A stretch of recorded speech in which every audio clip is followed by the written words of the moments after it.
Hello my bunnies, welcome back. Today we are going to be making tea bombs. So these are basically a tea version of hot chocolate bombs. So they have a candy shell that is actually flavored with the kind of tea that you like, and then you just pop it into a cup of boiling water and your tea is ready. So let's get started. So first we're going to make the shells. You want to place 3 tea bags in a mug and pour 1 cup of boiling water on top. Allow it to steep for 20 minutes until the tea is very strong. So don't drink it, it's gonna taste awful, but you want the tea to be concentrated enough so that the taste will come through later on.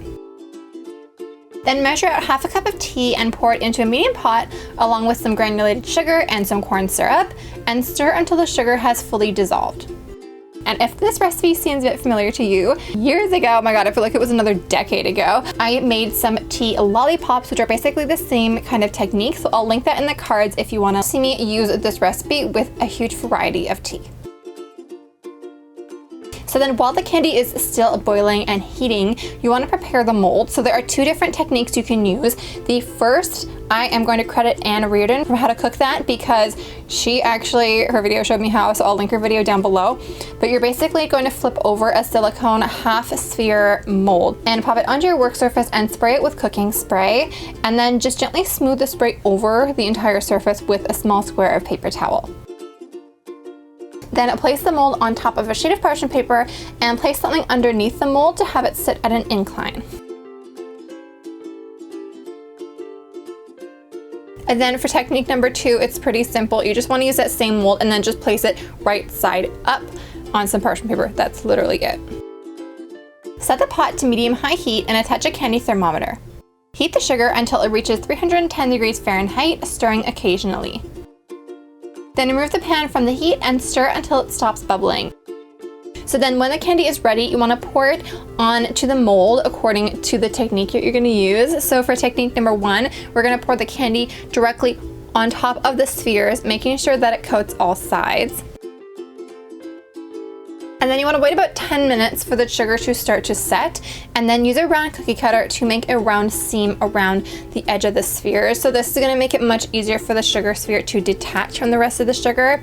And I'll have these cookie cutters linked below. It's much safer if it has a little handle like mine does, so don't worry, check my description box, I have you covered.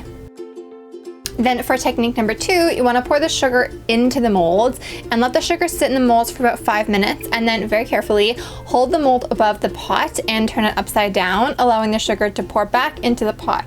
So this is basically a chocolate technique that I tried with candy, and it works almost, I think, better than the first one. You guys will see later, it's much stronger, the walls are much sturdier, but you do get a little bit of candy pooling at the bottom, so it just depends on what you like. If you'd like your tea to be sweeter, use this technique. If you'd like it to be less sweet, use technique number 1. Then allow the sugar to cool and harden completely for about 3 or 4 hours, or I waited overnight. And then very carefully unmold the shells and set aside. You also want to make extra because I broke so many of them from technique number 1 because it's much more delicate. So we are also going to be filling the tea bombs with some tea. So you could either just put a tea bag in the middle, but I'm like, no, we're going to make it 100% edible and dissolvable. So we are going to make some gummy bears. So you're going to add some tea bags to some boiling water again and steep for 20 minutes.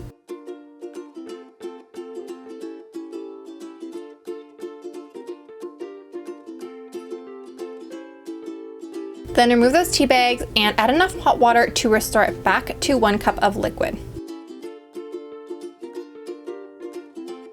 Then you want to get some gelatin and pour it into a microwave-safe bowl and pour about 1/3 of a cup of the tea on top. Stir it to combine and then microwave for 10-second intervals until the gelatin has fully melted. Mix, then pour it back into the remaining tea and whisk to combine.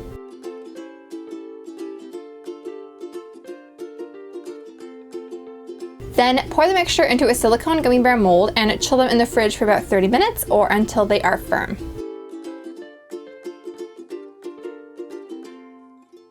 Then to assemble your tea bombs, place 1 shell onto an espresso glass. This is just gonna make it easier for it to stay in place. And then fill the shell with the gummy bears. Then top with some sugar stars if you like, just because it's cute. And then to seal them closed, we're gonna brush the edges of the bottom shell with some water and press the other shell on top to seal. Now these are much more delicate than the hot chocolate bombs, so like don't like roll them around. I'd recommend like being quite delicate with them. And then when you're ready to have your tea, just place the tea bomb into a mug, pour some hot water on top, and you are done. And so I also want to let you know that since the little sphere is made of sugar, this is going to be quite sweet tea. So if you don't like sweetened tea, this is not for you. I cannot think of a way to make the circle, the shell, without sugar. If you have any suggestions, let me know and I can definitely try it out. So thank you so much for watching. I hope that you like this recipe. I will link my hot chocolate bomb recipe in the cards here if you'd like to check it out. I show 3 different techniques on making them and adding different flavors and using different shapes. So if you would like to see that video, it's linked in the cards right here. But anyways, yes, thank you so much for watching, and I will see you guys next Tuesday for an all new video.